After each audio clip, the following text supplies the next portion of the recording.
Hello, everyone. Welcome back to Football Unplugged with me, Saatvik. In today's episode, we are going to analyze the UEFA Champions League final between Manchester City and Inter Milan. Both of these teams have had a very interesting route to the Champions League final.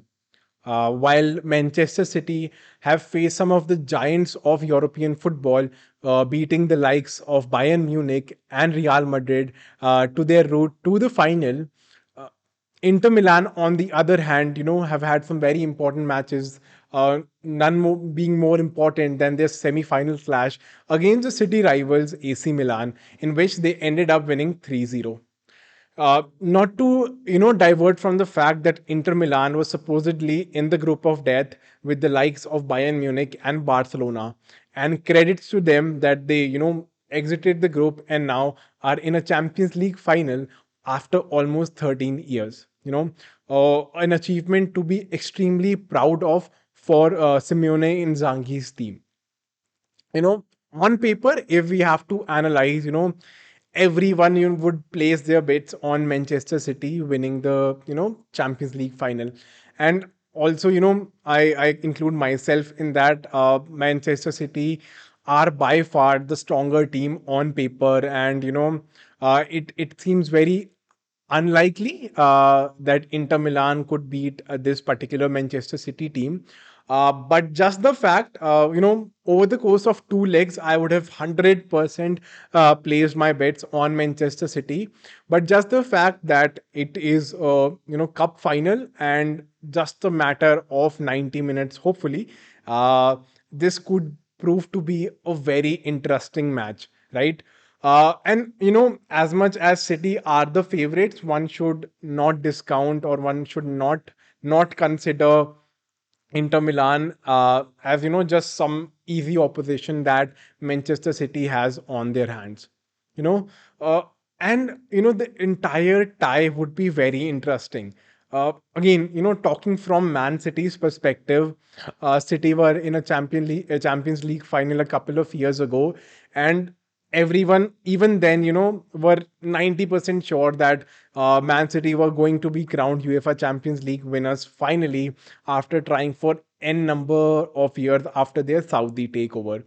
But again, as cup finals are, these high important games somehow tends to take the better of even the best of teams, and that is exactly what happened with Man City and even Pep Guardiola, if I can say. Just the fact that I think Pep Guardiola overcomplicated that final against Chelsea. Going against a formula that had worked for him for multiple seasons and deciding not to playing Fernandinho in that final. I think just it was just a poor decision. And as much as Guardiola say he's very happy with that decision, internally that guy might be cursing himself for trying to change his tactic in that final. So I'd be very eager to see, Man City's tactic in the final. But I am assuming that unlike the 2021 Champions League final, he would not, tinker a lot with his team for the final. And I expect this a similar lineup to be fielded against Inter Milan as well. So, obviously, Guardiola complicated the 2021 final. But again, it would be an extremely interesting watch, an extremely interesting analysis of how Pep Guardiola lines up his team. Another reason that we could probably expect a sort of tinker around with his formation is the fact that unlike a lot of teams, unlike a lot of modern day teams, and unlike teams that City faces on frequent occasions, Inter line up with two out and out strikers, and this tactic of two center forwards is very less used in the modern day football. So it would be extremely interesting to see how Pep Guardiola sort of tackles that, and would that be playing in his mind when he selects his lineup for the final. While even though it seems a very one-sided match, but you know I find it interesting and difficult that uh, City would completely, sort of take away the final, and we should just start assuming. I think Inter as a team could offer a lot of problems to Man City, and how I think that Inter could probably edge City for the title. Number one, I think it's very important for Inter Milan to break City's play and not let them enter into that rhythm. Because if City enter into their rhythm and start passing the ball around the D, I think it's curtains for Inter Milan. So again, for Inter to try and win this final, it would be extremely important to play a very physical game. Try and break the momentum. Do not let them get into their fluid passing moves. Commit a lot of fouls. Be physical. And I think if Inter manage to do that, and do not concede for like 50 odd or 60 odd minutes, I think City would then come under a lot of pressure, and them not being able to play their fluid football would also, play a factor in their mind. So one way that Inter could probably surprise us in the final is by, again, messing around with City's players both physically and then mentally as well. You know, Another factor which would be extremely important is how Inter transition into a counter attack. A lot of times during that semi final, we saw Vinicius, and taking a run forward, or taking Madrid ahead in a counter attack with a smart flick by Luka Modric or some of the other midfield players. So if Inter are able to transition well in a counter attack, I think it could prove to be a very important and a determining factor in the Champions League final as well. And again, this would sort of tire City players as well. And at the same time, with the three at the back that they play, they might be, open to a lot of counter attack on the wings as well. And considering the fact that they play five at the back or three at the back, however you want to put it, so they would probably have extreme width as well while counter attacking.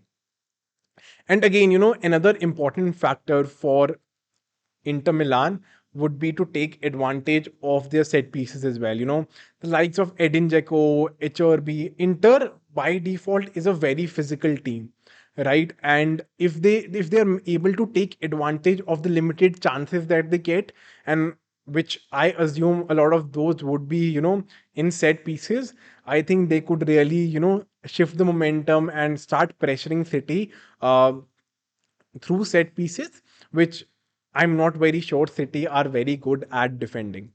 So, here are some ways where I think Inter could, challenge City, and these are, some routes and some of the only routes with a limited percent chance that I see Inter creating an upset.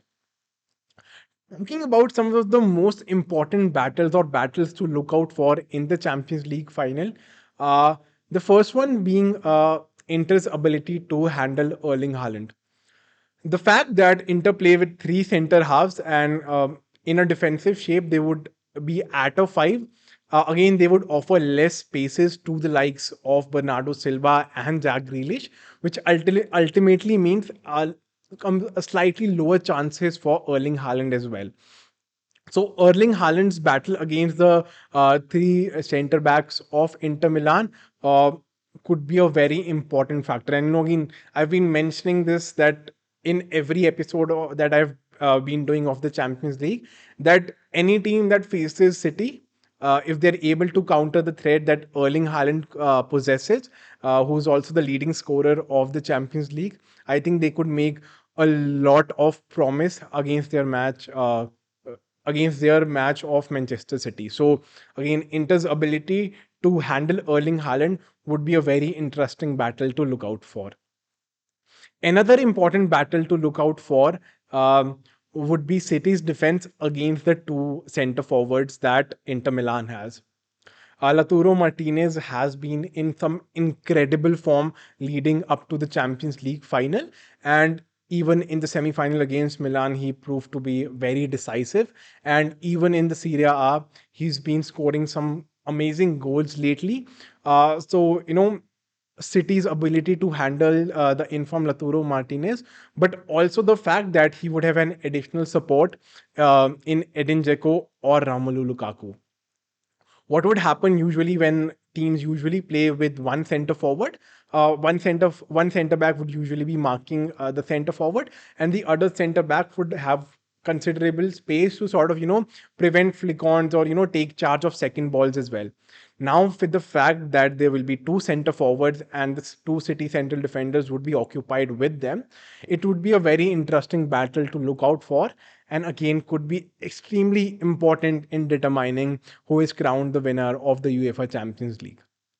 And lastly, by far the most important battle of the Champions League final would be Pep Guardiola versus Pep Guardiola. Again, as I've already mentioned, Guardiola overcomplicated things in the last Champions League final. And there is a possibility, because of the formation that Inter plays with, that there could possibly be another tinkering around. If I could suggest Pep Guardiola, and probably every City fan, if there is something that they could suggest to Guardiola, would would be to stick with the formula that has worked with him, and continue playing the squad or continue playing the 11 that he has for the entire season, right? So the most interesting battle to look out for in the final uh, would be Pep Guardiola versus Pep Guardiola. Moving into the expected lineups, I expect City to play with a very similar team that they did against Madrid. And now that Nathan Ake is fit, it would be very interesting to see who plays. But how I think that the final lineup for Manchester City would be, again, Edison would be on goal. The three ahead of Edison would be Kyle Walker on the right hand side, Ruben Diaz at the center, and I would edge Manuel Akanji to play ahead of Nathan Ake. The sole reason being he has more match fitness and has been playing regularly, unlike Nathan Ake, who was out injured for a long time. The two ahead of the defense line would be John Stones and Rodri, followed by the four, which would be Ilke Gundogan, Kevin De Bruyne, Jack Grealish on the left side, Bernardo Silva on the right side, and Erling Haaland leading the line, of course.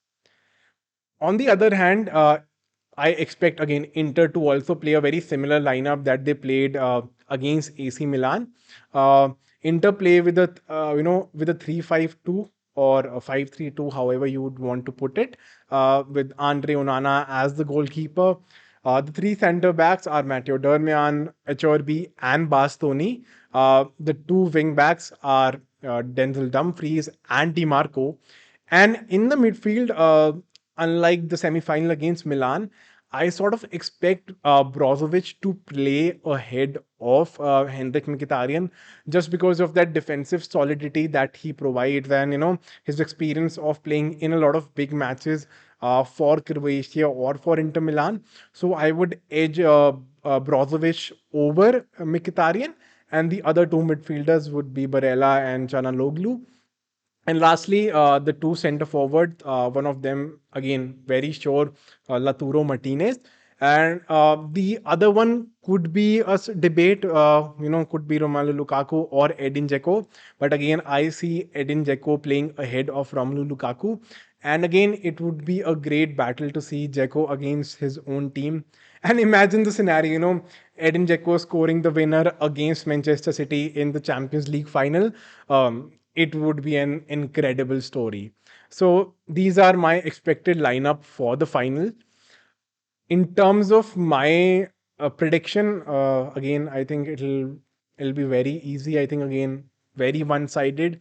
Even though I've mentioned ways that Inter could possibly create an upset, but I still see this being a pretty one-sided final, and it might come to bite me as and when the Champions League final takes place.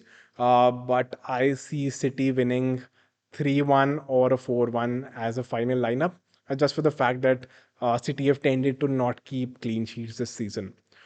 Let me know, who do you think will win the Champions League final, and tell me your prediction for the final. Who do you think will score, and by how much will either team win the match? Thank you so much for tuning in. Again, please feel free to share the feedback for the channel. Like, share, and comment, and most importantly, subscribe to the channel. Thank you so much for tuning in. Have a wonderful time.